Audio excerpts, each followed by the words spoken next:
No, blacks can't go to the same schools as whites. You can't go to the same restaurants as whites. No, you have to go to different things. And all of these were Southern people that were installed in the Supreme Court, Southern Democrats. And they said, I don't care if the state of Michigan says that you're desegregated. I'm the Supreme Court. I'm going to tell them what to do. And so states that had originally been non-segregated were now forced by federal statute and law from the Supreme Court to say, no, you're segregated now. I just added this in here because I like it. George Washington Carver was a brilliant man. He actually started one of the first African-American universities. He managed to discover peanut butter. He made peanut butter for us. And he's discovered many different things to do with peanuts as well. He was an excellent botanist and biologist. He managed to become an excellent agriculturalist. He helped southern sharecroppers expand their growth of everything, of their farms. And now we're coming into eugenics. Anybody know who Margaret Sanger is? I know the name. She, wasn't that birth control? No. Oh, yeah. Oh, yeah. Oh, yeah. Planned Parenthood. Uh-huh. Oh. Uh-huh. Margaret Sanger started Planned Parenthood. She wanted abortions. She wanted to control over whether or not somebody wanted to have a child. Now, I don't fault her for that. Her mother died because of an infection from having 19 children. And Mrs. Sanger said, okay, let's, every time that we want to actually enjoy getting together with our spouse, let's not have this situation happen where we're endangering our lives unnecessarily, especially if we don't want any more children, can't afford any more children. I can agree with that. It's where she went afterwards that really is disturbing. She met with a man named Bernard Shaw, George Bernard Shaw. Some of the early 20th century plays come from him. Is the eugenics movement. Does anybody know what the eugenics movement was about? Pretty much controlling who has children and what kind of a race you end up having. Yeah. Mm-hmm. Who is unfit? Who is inferior? Yeah. Yeah. They decided that people who are born blind, or people who are born deaf, or people who are unfortunately born without all of their limbs, these people, they're a burden on society. We can't have these people procreating amidst our populations. We need to start limiting how many children people have, or who they end up mating with and procreating with and having children with. We need to isolate this and, let's refine this. We don't want people, undesirables, coming into our society and our populations and spreading their bad hereditary around. We don't want any of that. Planned Parenthood arose out of this. And unfortunately for Margaret Sanger, she just dove right into it with every ounce of energy she had. And she started doing something very nasty. She wanted to have blacks essentially have a quiet genocide perpetrated against them. She wanted to have the blacks send their pregnant women to Planned Parenthood to abort their children. She wanted to slowly eliminate the population. And she actually sent letters, and I've seen them personally. They're sitting in the Library of Congress. You can go online and actually get copies of these things on your own computer and look at them, read them.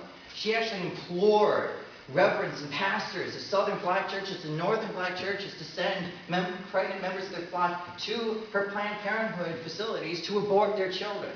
Say, I know that many of your populations are very, very poor. Wouldn't it be better if you could just limit the population so that it's a little bit easier for you to keep your wealth concentrated? You're not wasting so much money trying to keep up all of these impoverished people. It's like, and of course, there's the rise of the Ku Klux Klan. This is the apex of their influence. Margaret Sanger and Bernard Shaw came to their full fruition of their power in about the 19-teens and 1920s, shortly after the First World War.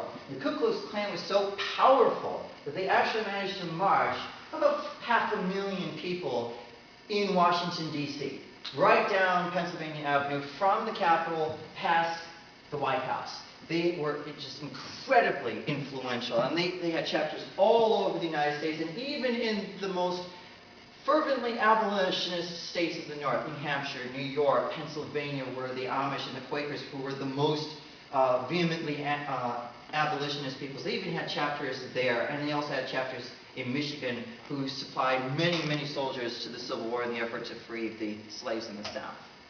And there's Margaret Sanger, and there's her idol, Mr. Bernard Shaw. And I don't know if you can read this. This is right. They actually advertised a great deal of this. This top one right here. This light, there's a light in the middle there, lights every 15 seconds. Every 15 seconds, $100 of your money goes for the care of persons with bad heredity, such as the insane, feeble-minded criminals, and other, new word, ugly word, defectives. And notice that they don't allow medical professionals and doctors like from Johns Hopkins University to decide what is and what is not good genetics. No, it's their idea of who is fit or who is unfit. It's their idea with their pseudoscience saying, no, you're unfit because, well, I just don't really like, colored people. This light flashes every 16 seconds. A person is born in the United States. They also wanted to limit the population of the planet. They thought the population of the human race was expanding too much, that we were going to be incapable of paying for all these people and taking care of all these people, because that's what progressivism was about, taking care of people who couldn't care for themselves. And then the eugenics folks come along and say, you know what?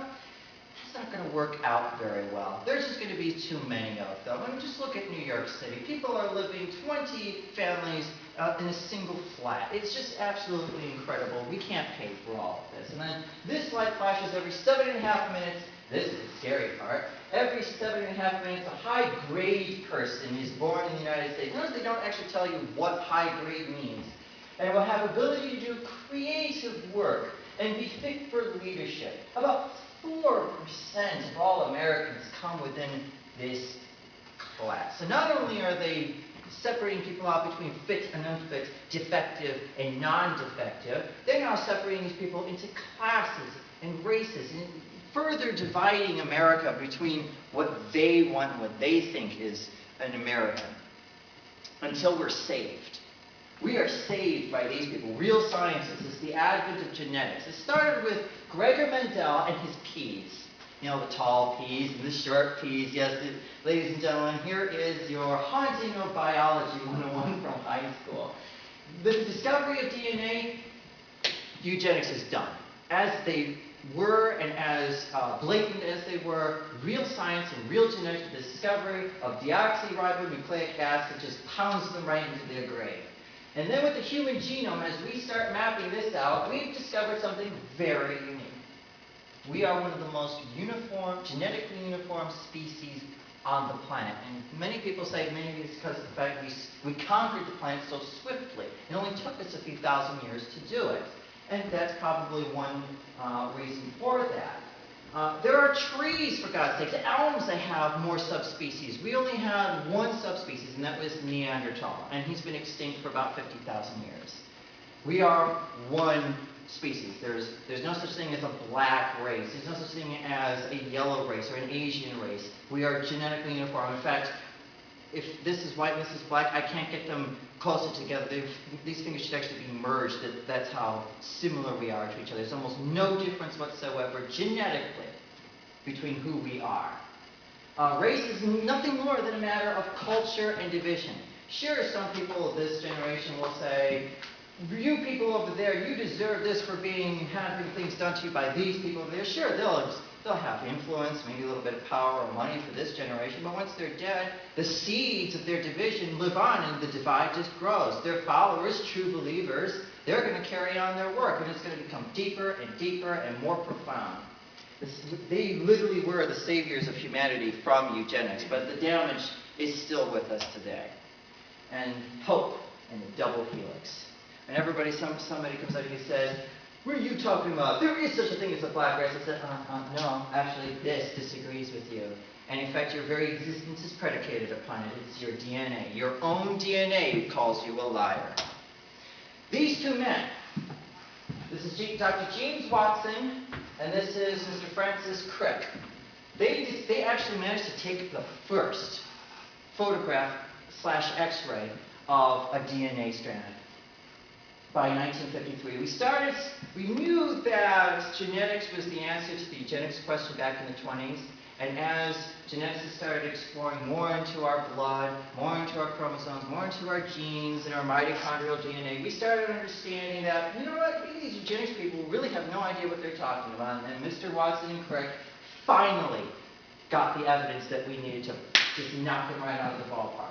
And they discovered that genetic uniformity. We started breaking apart all of the code, all the genes, and started matching them up with different peoples around the world, from Asia to Africa to Europe to Australia to the New World to the Native Americans, and we figured out there's almost no difference whatsoever between all the peoples from those different parts of the world with each other. Now we go into our modern era. Totally ignore the superficial physical details of a human being. It's always down to the genetic code. Race is only a matter of politics and power. History is a tapestry of racial conflict.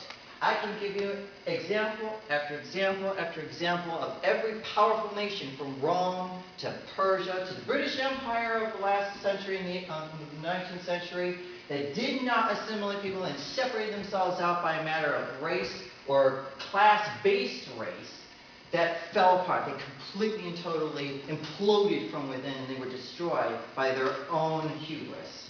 The prime directive of any great country is to assimilate and say, there's no such thing as black anything. You're black color, but that's only because you come from a very hot environment. Outside of that, there's no difference between you and me. And the proof is swimming around in not only my blood, but also yours. The abandonment of all racial politics and references is a must. You know, on your business sheets when you're trying to apply for a job, or when you're going to the government, you're trying to apply for something, and you say, are you African American, Asian American, Latino, Hispanic, or Caucasian? Leave it blank.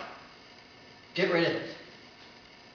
Because it's just a way to divide and to say, well, you belong over there, you belong over there. No nation can survive dividing its own population amongst each other. It's never worked. It's never happened. And eventually, at some point in time, the nation will explode. Usually, we've already fought one civil war over this, ladies and gentlemen, so don't tell me that it can't happen again. We lost 600,000 men to it. And our conclusion and our finale, Martin Luther King in his dream, he had it right. There is no such thing. There is no difference between us. The only differences are the ones that you want to see. God and nature make man equal. So even if you are a secular individual and you say that there is no such thing as God, well, you don't need God to prove it. You just need your own blood, your own DNA to tell you that we are pretty much all the same. Genetics gives us proof of this. Race is nothing more than a lie for power, for money, or for influence. That's basically it. Sure, the guys who are peddling it will get their influence for maybe their generation, their lifetime, but after they die, they don't have to worry about the divisions that they've created, the divisions that will get wider and eventually will erupt if we allow them to continue. We have to bring them back together and eliminate racial references from our society and from our culture. No country can withstand it. And I thank you very much for coming today. 10 minutes left. Does anybody have any questions? Please.